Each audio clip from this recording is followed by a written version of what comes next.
प्यारे विद्यार्थियों, आज की क्लास में हम देखेंगे कि प्रकाश विद्युत धारा पर विभव का प्रभाव। प्रकाश विद्युत धारा पर विभव का प्रभाव। तो विभव का क्या प्रभाव पड़ता है? पिछली क्लास में हमने देखा था कि कैथोड और एनोड के बीच विभवांतर लगाने के लिए हमने नीचे एक परिपथ बनाया था, बैटरी लगाई थी, विभव विभाजक, वोल्टमीटर। उससे हम क्या करते हैं, इस एनोड और कैथोड पर क्या लगाते हैं, हम विभवांतर लगाते हैं। तो इसमें क्या करते हैं, हम पहले प्रकाश विद्युत धारा पर विभव का प्रभाव पड़ने के लिए तीव्रता और आवर्ती दोनों को क्या रखते हैं, नियत रखते हैं। इधर प्रकाश स्रोत से जो प्रकाश आपतित होता है उस प्रकाश की तीव्रता को भी नियत रखते हैं और आवर्ती को भी नियत रखते हैं, यानी इनमें कोई परिवर्तन नहीं करते। इनको नियत रख करके हम इधर से विभव का मान बढ़ाएंगे, कम करेंगे। इसमें पहला पॉइंट है, जब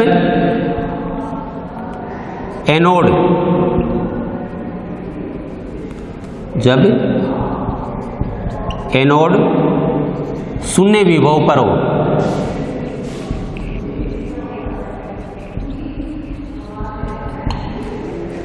पहला पॉइंट क्या है, जब एनोड क्या हो, शून्य विभव पर, यानी कैथोड के सापेक्ष एनोड को क्या किया हमने, शून्य विभव पर लगाया।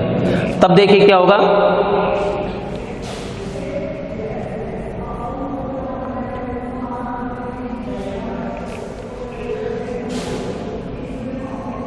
निश्चित आवर्ती और निश्चित तीव्रता का प्रकाश हमने आपतित किया और इसको हमने शून्य विभव पर रखा।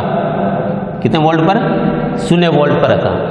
तो इससे इलेक्ट्रॉन तो निकलेंगे, इससे इलेक्ट्रॉन निकलेंगे और इन इलेक्ट्रॉनों की गतिज ऊर्जा क्या होगी, अलग अलग होगी। इन इलेक्ट्रॉनों की गतिज ऊर्जा अलग अलग होगी। तो कुछ इलेक्ट्रॉन जिनकी गतिज ऊर्जा ज़्यादा है वो तो आगे निकल जाएंगे और अधिकांश इलेक्ट्रॉन क्या करेंगे, एक समूह के रूप में एकत्रित हो जाएंगे। यहाँ अधिकांश इलेक्ट्रॉन क्या हो जाएंगे, एक से निकलने वाले इलेक्ट्रॉनों का एक समूह बन जाएगा और कुछ इलेक्ट्रॉन जिनकी गतिज ऊर्जा ज़्यादा है वो आगे निकल जाएंगे। तो ये इलेक्ट्रॉन यहाँ जो समूह सा बना लिया, इस समूह को हम कहते हैं अंतरकाशीय आवेश, यानी आवेश का एक समूह बन गया। और इलेक्ट्रॉनों का आवेश कैसा होता है, नेगेटिव। तो नेगेटिव चार्ज का एक समूह बन गया, यहाँ ऋणात्मक आवेश का क्या बन गया, एक समूह बन गया। ये ऋणात्मक आवेश का समूह है और यहाँ जो इलेक्ट्रॉन है ये भी ऋणात्मक है और ये भी इलेक्ट्रॉनों का जो समूह है वो भी कैसा है, ऋणात्मक है। तो ये ऋणात्मक आवेश ज़्यादा है यहाँ और इसका ऋणात्मक आवेश कम है। तो ये क्या करेगा, इस इलेक्ट्रॉन को प्रतिकर्षित करेगा। तो ये जो अंतराकाशीय आवेश है, ऋणात्मक आवेश का जो समूह इलेक्ट्रॉनों का समूह है, वो आगे जो इलेक्ट्रॉन निकल के उन इलेक्ट्रॉनों को क्या करेगा, प्रतिकर्षित करेगा। तो कुछ इलेक्ट्रॉन है वो आगे निकल जाएंगे और आगे निकल करके इस संग्राहक पट्टिका पर पहुंच जाएंगे और संग्राहक पट्टिका में पहुंच करके परिपथ में प्रवाहित होंगे, जिसके कारण धारा का मान प्रवाहित होगा। इसके कारण क्या होगा, धारा का मान प्रवाहित होगा। तो इसके लिए हम ग्राफ बनाए एक, जैसे 0 इधर पॉजिटिव विभव और इधर नेगेटिव विभव, इधर धारा आई। तो प्रारंभ में विभव का मान 0 हमने रखा, इसको 0 वोल्ट पर रखा। 0 वोल्ट पर भी देखिए कुछ इलेक्ट्रॉन है वो संग्राहक पट्टिका पर पहुंच रहे हैं, तो धारा का मान क्या हो रहा है, प्रवाहित हो रहा है। इसका मतलब 0 विभव पर भी धारा का मान कुछ ना कुछ प्रवाहित हो रहा है। अब दूसरा पॉइंट, जब एनोड धनात्मक विभव पर हो,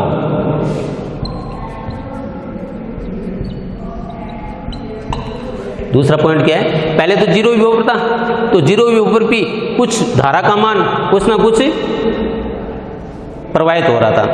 अब क्या करते हैं हम, एनोड को पॉजिटिव विभव पर लाते हैं। किस पर लाते हैं? पॉजिटिव विभव पर। तो ये इसको पॉजिटिव विभव पर लाने पर क्या होगा? ये पॉजिटिव विभव क्या करेगा? इलेक्ट्रॉनों को आकर्षित करेगा। इलेक्ट्रॉन कैसे होते हैं? Negative charge. तो ये पॉजिटिव चार्ज है, पॉजिटिव विभव है, वो इन इलेक्ट्रॉनों को क्या करेगा? आकर्षित करेगा। तो आकर्षित करेगा तो ये जो अंतराकाशीय आवेश था, समूह था, इस समूह का मान क्या हो जाएगा? धीरे धीरे कम हो जाएगा, क्योंकि ये इलेक्ट्रॉन धीरे धीरे क्या हो जाएंगे? इधर आकर्षित होना शुरू हो जाएंगे। और जैसे जैसे आवेश इधर, वो इलेक्ट्रॉन इधर आएंगे, धारा का मान क्या होगा? बढ़ेगा। तो इधर हम पॉजिटिव विभव का मान बढ़ाते जाएं, पॉजिटिव विभव का मान क्या करते जाएं? बढ़ाते जाएं, तो धारा का मान बढ़ेगा। पॉजिटिव विभव का मान इधर बढ़ाते जाएं तो ये पॉजिटिव विभव क्या करेगा? इन इलेक्ट्रॉनों को क्या करता रहेगा? आकर्षित करता रहेगा, आकर्षित करता रहेगा। और तब तक बढ़ाते रहेंगे जब तक ये सारे इलेक्ट्रॉन यहाँ पहुंच जाए। ये विभव इसमें से इलेक्ट्रॉन निकालेगा नहीं। धातु में से यहाँ से जो उत्सर्जक पट्टिका से जो इलेक्ट्रॉन निकले हैं वो तो इस प्रकाश के कारण निकले हैं, वो तो फिक्स हो गए कि इतने निकल पाएंगे, क्योंकि आवर्ती और तीव्रता को क्या कर रखा हमने? नियत कर रखा है। इसलिए इससे निकलने वाले इलेक्ट्रॉन तो निश्चित हो गए। अब इन इलेक्ट्रॉनों को यहाँ पहुँचाना है अपने को आगे, तब हमने क्या किया? इसको पॉजिटिव विभव पर रखा। ये पॉजिटिव विभव क्या करेगा? इन इलेक्ट्रॉनों को आकर्षित करेगा, आकर्षित करेगा तो सारे इलेक्ट्रॉन यहाँ पहुँच जाएंगे। तो जैसे जैसे हम पॉजिटिव विभव बढ़ाते हैं तो ये इलेक्ट्रॉन इधर सारे आकर्षित हो जाएंगे, और पॉजिटिव विभव का एक मान ऐसा आएगा, बढ़ाते जाएं तो एक मान ऐसा आएगा कि ये सारे के सारे इलेक्ट्रॉन इस संग्राहक पट्टिका पर पहुंच जाएंगे। तो इसके बाद में पॉजिटिव विभव का मान बढ़ाएंगे तो यहाँ कोई इलेक्ट्रॉन तो है नहीं, सारे इलेक्ट्रॉन ही आ गए, तो इसके बाद में धारा का मान नहीं बढ़ेगा। तो यहाँ ये जो धारा है ये आ जाएगी संतृप्त धारा, यानी इसके बाद में धारा का मान नहीं बढ़ेगा, क्योंकि इलेक्ट्रॉन ही नहीं है। जितने इलेक्ट्रॉन थे वो आ गए इधर। अब इसके बाद में धारा का मान नहीं बढ़ेगा। तो इधर पॉजिटिव विभव बढ़ाने से अब कोई फायदा नहीं होने वाला। अब हम क्या करेंगे?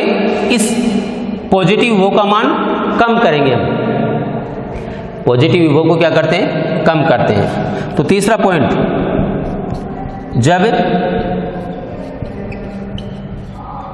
एनोड को ऋणात्मक विभव पर रखें,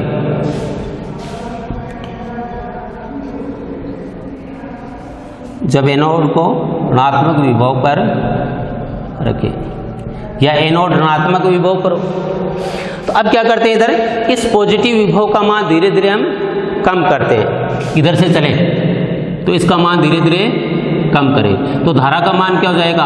वापस कम होता जाएगा। और जब विभव का मान शून्य कर दें तो धारा का मान ये निश्चित हो जाएगा। अब हम इस पर क्या करें? नेगेटिव विभव लगाएं। कैसा विभव? नेगेटिव विभव लगाएं। तो नेगेटिव विभव क्या करेगा? ये भी नेगेटिव हो गया और इलेक्ट्रॉन पर आवेश भी कैसा हो गया? नेगेटिव हो गया। तो ये नेगेटिव विभव क्या करेगा? इन इलेक्ट्रॉनों को प्रतिकर्षित करेगा। इन इलेक्ट्रॉनों को क्या करेगा? प्रतिकर्षित करेगा। तो प्रतिकर्षण के कारण धारा का मान क्या हो जाएगा?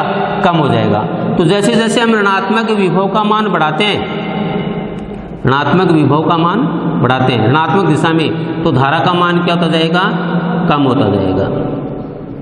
और इधर बढ़ाते जाएं तो ऋणात्मक विभव का एक ऐसा मान आएगा जिस पर धारा का मान शून्य हो जाएगा।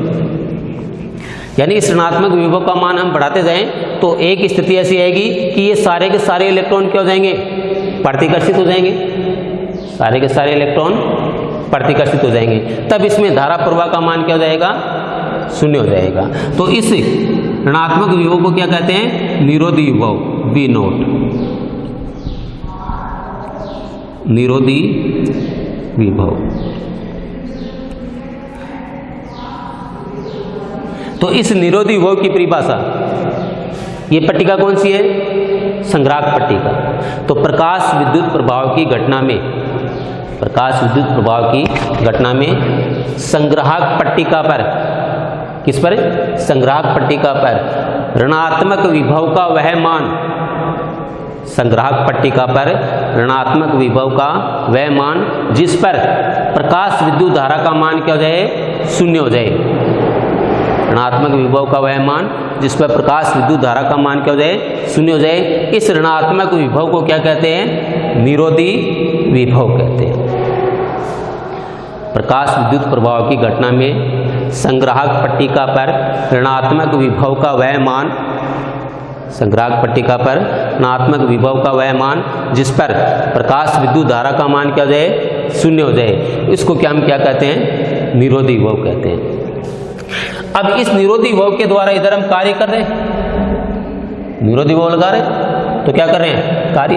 इन इलेक्ट्रॉनों की गतिज ऊर्जा को कैसे लिखते हैं हम, कैसे, काइनेटिक एनर्जी।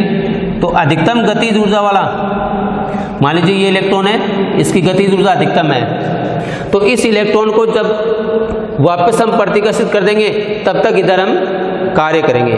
तो ऋणात्मक विभव द्वारा किया गया कार्य EV0,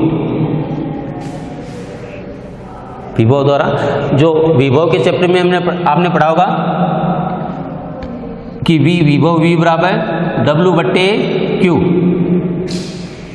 विभव V बराबर क्या होता है, W/Q। अब Q क्या है, आवेश, इसकी जगह हम क्या ले लें, एक इलेक्ट्रॉन, W/E, तो W बराबर क्या आ गया, EV, ये विद्युत कार्य हो गया। कौन सा कार्य, विद्युत कार्य। और यहाँ विभवांतर V की जगह हमने क्या लिया है, निरोधी विभव, और ये E। तो इस निरोधी विभव द्वारा किया गया कार्य, निरोधी विभव द्वारा किया गया कार्य EV0, ये कार्य जब अधिकतम गतिज ऊर्जा वाले इलेक्ट्रॉन, ये जो कार्य है वो इस अधिकतम गतिज ऊर्जा के बराबर हो जाता है, यानी ये निरोधी विभव अधिकतम गतिज ऊर्जा वाले इलेक्ट्रॉन को क्या कर देगा, प्रतिकर्षित कर देगा। तो इससे कम वाले तो वैसे ही प्रतिकर्षित हो जाएंगे बाद में।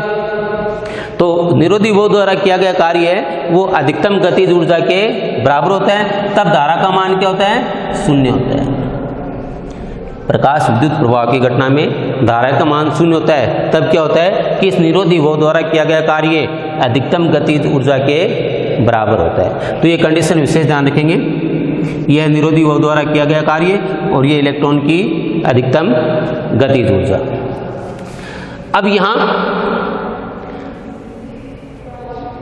निरोधी विभव ऋणात्मक विभव है, ठीक है, इसका मान बढ़ाएं तो ये सारे के सारे मान क्या हो जाएंगे, सारे के सारे इलेक्ट्रॉन क्या हो जाएंगे, प्रतिकर्षित हो जाएंगे। अब देखो जरा, क्या हमने निरोधी विभव की निर्भरता देखनी है एक बार। यहां हमने फोटोनों की संख्या बढ़ाई, किसकी संख्या, फोटोनों की संख्या बढ़ाई, यानी प्रकाश की तीव्रता को हमने बढ़ाया। किसको बढ़ाया, प्रकाश की तीव्रता को। फोटोनों की संख्या बढ़ गई तो यहां उत्सर्जित इलेक्ट्रॉनों की संख्या तो बढ़ गई, उत्सर्जित इलेक्ट्रॉनों की संख्या तो बढ़ गई, लेकिन इलेक्ट्रॉनों की गतिज ऊर्जा पर कोई प्रभाव नहीं पड़ेगा। ऊर्जा किस पर डिपेंड करेगी, E बराबर hν पर, यानी आवर्ती के कारण तीव्रता बढ़ाने पर फोटोनों की संख्या बढ़ती है, तीव्रता बढ़ाने पर फोटोनों की संख्या बढ़ती है, फोटोनों की ऊर्जा पर कोई प्रभाव नहीं पड़ता है। तो और निरोधी विभव के कारण जब इलेक्ट्रॉनों की गतिज ऊर्जा बढ़ेगी, यदि इलेक्ट्रॉनों की गतिज ऊर्जा बढ़ेगी तो अपने को निरोधी विभव का मान भी बढ़ाना पड़ेगा, क्योंकि इनको प्रतिकर्षित करने के लिए इधर विभव का मान, ऋणात्मक विभव का मान और बढ़ाना पड़ेगा। यानी इलेक्ट्रॉनों की गतिज ऊर्जा किसके कारण बढ़ती है, आवर्ती के कारण। इलेक्ट्रॉनों की गतिज ऊर्जा किसके कारण बढ़ेगी, आवर्ती के कारण। तो ये ध्यान दें विशेष, यदि हम प्रकाश की तीव्रता बढ़ाते हैं, प्रकाश की तीव्रता बढ़ाते हैं तो उत्सर्जित फोटोनों की संख्या बढ़ती है, लेकिन गतिज ऊर्जा पर कोई प्रभाव नहीं पड़ता है। तीव्रता बढ़ाने पर गतिज ऊर्जा पर कोई प्रभाव नहीं पड़ता है, इसका मतलब तीव्रता है वो गतिज ऊर्जा पर निर्भर नहीं करेगी। यदि हम आवर्ती बढ़ाते हैं तो इन इलेक्ट्रॉनों की गतिज ऊर्जा बढ़ती है, इन इलेक्ट्रॉनों की गतिज ऊर्जा बढ़ती है, और गतिज ऊर्जा बढ़ती है तो उन इलेक्ट्रॉनों को रोकने के लिए इधर निरोधी विभव का मान भी क्या करना पड़ेगा, बढ़ाना पड़ेगा। इसका मतलब निरोधी विभव किस पर डिपेंड करता है, इलेक्ट्रॉनों की गतिज ऊर्जा पर। गतिज ऊर्जा बढ़ेगी और गतिज ऊर्जा किस पर निर्भर करती है? आवर्ती पर। तो देखिए आवर्ती बढ़ेगी, आवर्ती बढ़ेगी तो गतिज ऊर्जा भी बढ़ेगी, आवर्ती बढ़ेगी तो गतिज ऊर्जा भी बढ़ेगी, और गतिज ऊर्जा बढ़ेगी तो निरोधी विभव भी बढ़ेगा। तो इलेक्ट्रॉनों की आपतित प्रकाश की यदि हम आवर्ती बढ़ाते हैं तो इलेक्ट्रॉनों की गतिज ऊर्जा बढ़ेगी, गतिज ऊर्जा बढ़ेगी तो निरोधी विभव भी बढ़ेगा। तो ये तीनों राशियां एक दूसरे पर निर्भर करती हैं, लेकिन तीव्रता अलग है। तीव्रता न तो आवर्ती पर निर्भर करती है, न ही गतिज ऊर्जा पर और न ही निरोधी विभव पर, या ये तीनों ही तीव्रता पर निर्भर नहीं करते हैं। तीव्रता अलग हो गई,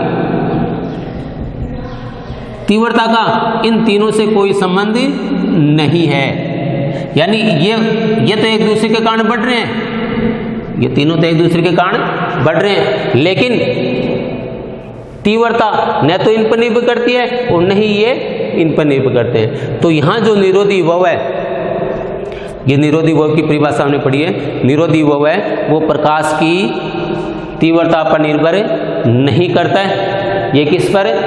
आवर्ती पर निर्भर करता है या इलेक्ट्रॉनों की अधिकतम गतिज ऊर्जा पर।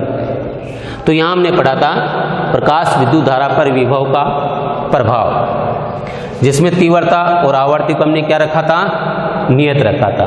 तो तीव्रता और आवर्ती को नियत रख करके पहले हम इसको शून्य विभव पर रखते हैं, तो प्रकाश विद्युत धारा निश्चित होती है अल्पमान की। फिर इसको धनात्मक विभव पर लाते हैं तो प्रकाश विद्युत धारा का मान बढ़ता है और एक स्थिति में जाकर के ये क्या हो जाएगा? संतृप्त हो जाएगा। संतृप्त मतलब अधिकतम धारा कि इसके बाद में कोई धारा प्रवाहित नहीं होगी। इसके बाद में इसको ऋणात्मक विभव पर लाते हैं तो धीरे धीरे धारा का मान घटता है और ऋणात्मक विभव का एक ऐसा मान आएगा जिस पर धारा का मान क्या हो जाएगा? शून्य। धारा का मान शून्य क्यों जाएगा? क्योंकि ये सारे इलेक्ट्रॉन क्या हो जाएंगे? प्रतिकर्षित हो जाएंगे। तो उस ऋणात्मक विभव को हम क्या कहते हैं? निरोधी विभव कहते हैं। और निरोधी विभव द्वारा किया गया कार्य, जैसे ये सूत्र पढ़ा होगा आपने विभव पर, V बराबर W/Q। यहाँ से किया गया कार्य निकालेंगे तो W बराबर Q क्या है? आवेश, और यहाँ किसका आवेश ले रहे हैं? इलेक्ट्रॉन का आवेश, तो Q की जगह रख दिया E। तो इसके द्वारा किया गया कार्य विद्युत कार्य W बराबर EV। तो निरोधी विभव द्वारा किया गया कार्य EV0, ये कार्य अधिकतम गतिज ऊर्जा के बराबर हो जाता है, तब प्रकाश विद्युत धारा का मान क्या हो जाएगा? शून्य हो जाएगा। और निरोधी विभव है वो किस पर निर्भर करता है? ये तीव्रता पर निर्भर नहीं करेगा। किस पर निर्भर करेगा? आवर्ती पर और गतिज ऊर्जा पर निर्भर करता है।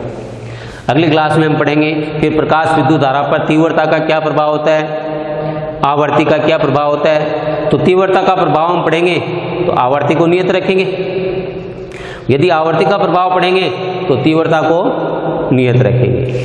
तो आज की क्लास में इतना ही, धन्यवाद।